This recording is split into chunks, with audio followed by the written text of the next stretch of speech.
Well, welcome back, guys, to another episode of How to Make Your Geo Metro Faster. I still don't have any data. I've made several passes with the car, and I've still been working on getting it to hook.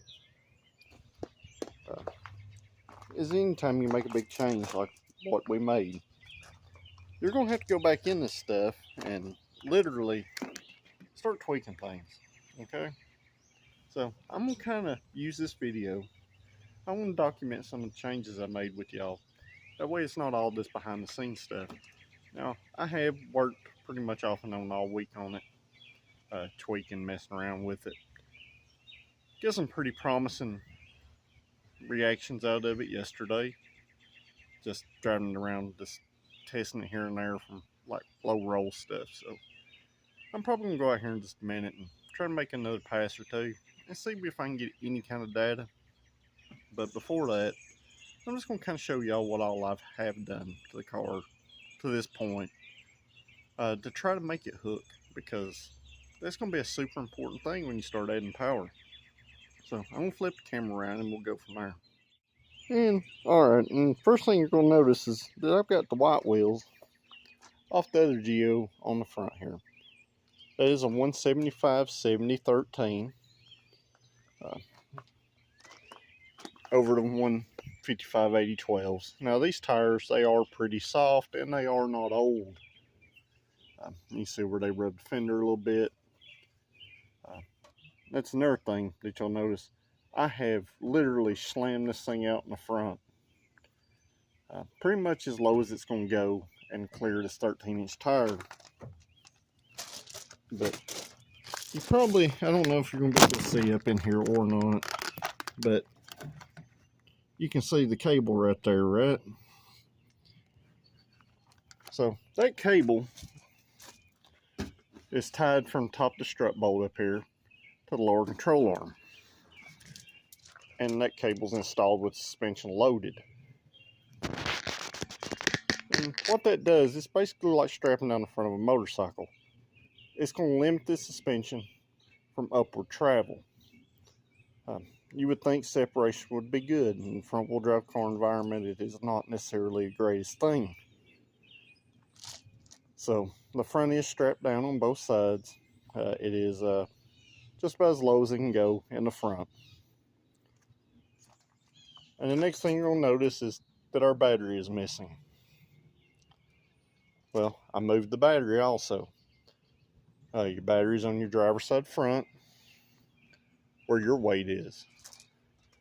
So that also don't help traction because it makes the drive wheel light. So what I've done, and it's kind of a janky thing, guys. I've not permanently mounted this. It's strapped down to the floor up here. Run our battery cables in through the AC drain line and firewall. And if you'll notice, I got my little something garage sticker here that I got from Alex over at the car show, and I'll draw some pictures in this video of that also. But basically, that's what I've done. I changed our shifter knob in our boot, which that's not going to add anything, guys. I decided I just didn't like the T-handle in it.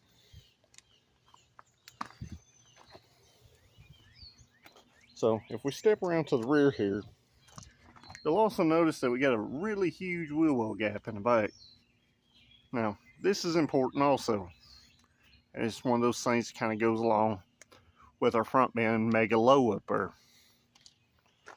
So, basically, guys, let's get down here where you can see. This is where most of our work's been so far. Now, you can see I put some twisting spring spacers in the springs back here. This to add tension to the rear springs and make them stiffer. Make the car less prone to squat. If you'll also notice here, I installed a grease fitting, and I filled the rear shocks with grease in it to also stiffen them up. So basically, along with limiting your front travel, you do not want the car to squat either. So I've stiffened the rear up a whole lot, and we limited the front travel quite a bit. But other than that, guys, other than playing with tire pressures and suspension stuff, I've not really done nothing to the motor. Now, I did notice that our little small air filter looked like it was starting to suck in, and several of my buddies have said something about it. So the only change that I made to the motor is I put a larger air filter on it. Something's went kind of sideways with our water methanol kit. I had to reflow it. I changed some things on it also. But other than that, I've not done nothing to the motor other than reset the sniper. Because ever since taking the battery cable off, I've had some little battery related issues with it. It's just not super happy right now. So, that said, this is kind of an overview of what I've done to do some kind of tuning stuff. And another thing I forgot to tell you, I did retard the cam timing about 4 degrees, try to kill some low end power on it. Trying to move the RPM range up a little bit on it, just try to give it a chance to hook a little better. So at this point, I'm gonna get this thing buttoned back up and we'll go for a ride. And we'll see if this thing picks up any or it slows down. If it does not pick up any and it still knocks tires off like it did before, we're going to have to go to a slick or some kind of stickier base tire. So, I'll be back here in just a few. Hey guys, I'm just going to pop back again. This is going to be like a commercial in the middle of the video. If you have it and you like this kind of content, make sure you like this video and share it with your friends. And most importantly, subscribe. It helps the channel grow. I'm not monetized by Facebook. I don't make a dime from these videos. Everything comes out of my pocket. The biggest way to help a small channel like mine grow is to hit that subscribe button and watch a few videos, guys. It really does help out. And that goes for any of your other YouTube guys that you like to watch that don't have 1,000 subscribers. Hit that subscribe button for them and just watch a few of the videos. It really helps them out. And alright guys, I just went and made a few more passes. Just kind of have some data. And I didn't notice this. Now, I have been under the hood of this car just checking stuff this morning, like oil and stuff. And the methanol level and all that stuff. I just went and drove it. And it did pick up a little bit. So we're on the right path with the suspension mods. It did seem like it was still going to spin the tire, but I'm going to flip the camera around and show you what I just opened the hood to. And I literally just got back home. As you can see, it's bright and sunny and hot. I'm a little sunburned from yesterday, so I'm going to flip this thing around. So basically, anytime I open the hood, I just kind of look over everything, especially after I make some hard pulls in it. I did try a while ago launching it in second gear, so I want to make sure my clutch adjustment stuff hadn't changed. But I look up here, and I'm like, I can see inside the car right there. Right here. That is our throttle cable, guys. Well, you'll be like, wow, that's like super loose, right? Because this thing clips in here like this, and then the cable's supposed to be tied on your little bell crank over here, and that's what pulls your throttle open. So I go over here, and I get to looking, and I don't know if you can see this right here, but our throttle cable is all up in our secondary linkage there, and our cable's loose, which it don't interfere with any opening, but we're definitely not getting the throttle opening we were before, and that will also definitely affect what our results are today. Now I'm gonna go ahead and fix this stuff since I'm back home and it's not super late. But another thing I've been noticing is, and you probably really not gonna see this on this camera, but this Holley sniper right here, I don't know if you can see the light gray color down in there at the throttle shaft to the bracket right there, but we got a severe boost leak out of the side of this thing. If you prime the key a couple times, it will actually run fuel out of there, which is not real cool at all. It does not appear to have a whole lot of shaft play, no more than you would see out of a Holley carburetor. But I've never, even in a blow-through application, I've never seen one blow so much fuel out that it's starting to look like that. So I'm just going to go over, do a nut and bolt check, and readjust my throttle cable, and we'll go from there, guys, because that's definitely going to affect some performance stuff. So after just dropped my phone there, I don't even know if it captured the footage, but the phone fell, it reset itself, it turned off, you know, all that good stuff. And I was like, why should I have to go back and watch that footage to see how far the throttle opened when I've got a throttle position sensor display right on the dash? Now, keep in mind, guys, the Holly does read out all the data on the screen. I usually watch the vital stuff and not the sensors. And I'll flip this around and I'll kind of show you here. And alright, guys, this is like attempt number 30 to literally show the TPS data. Kind of a spoiler here. I just went ahead and fixed it. I mean, there wasn't no sense in me spending 30 minutes out here trying to make a video of, you know, me just trying to show you the throttle position sensor voltage. You're just going to have to believe me on what we got. So basically, I've got it where it opens like 92% now. That should be more than enough for the sniper to go into its wide open throttle mode. And it's going to make a little bit of a difference in power. How much, I don't know. But it has clouded up and looks like it's going to rain.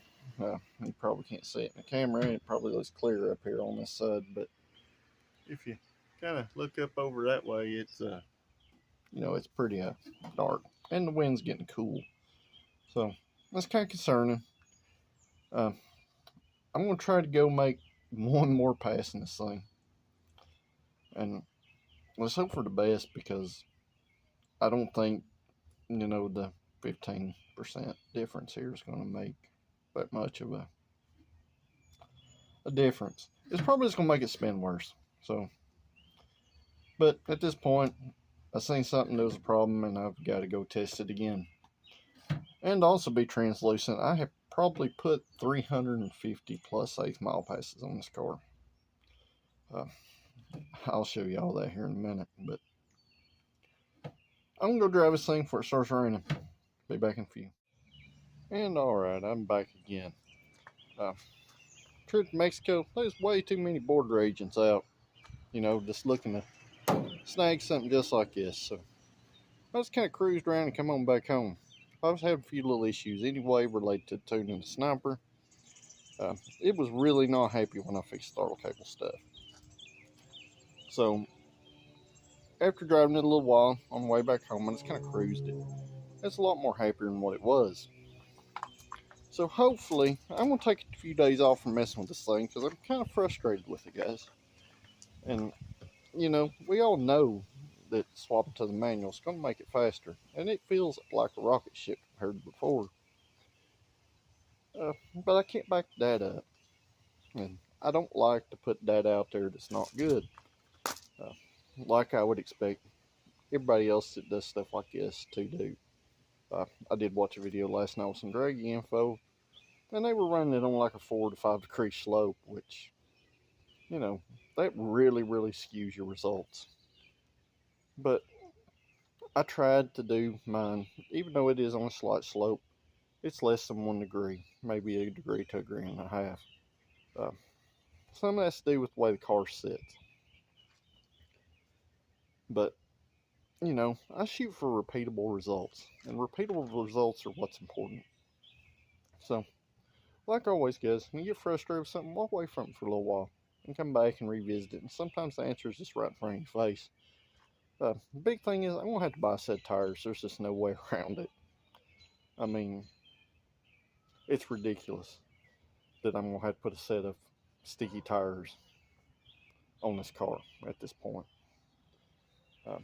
My turbo car before 30 plus pounds boost, and it made probably, I'd say, at least another 50 horsepower on what this motor makes. And you could launch it on basically the same tires that are on it. Now, it would spend a little bit of gear changes, but it was pretty easy to hook because the car launched real soft. This car's complete opposite. It launches real violent. What it don't have is the big top end pull that the turbo had.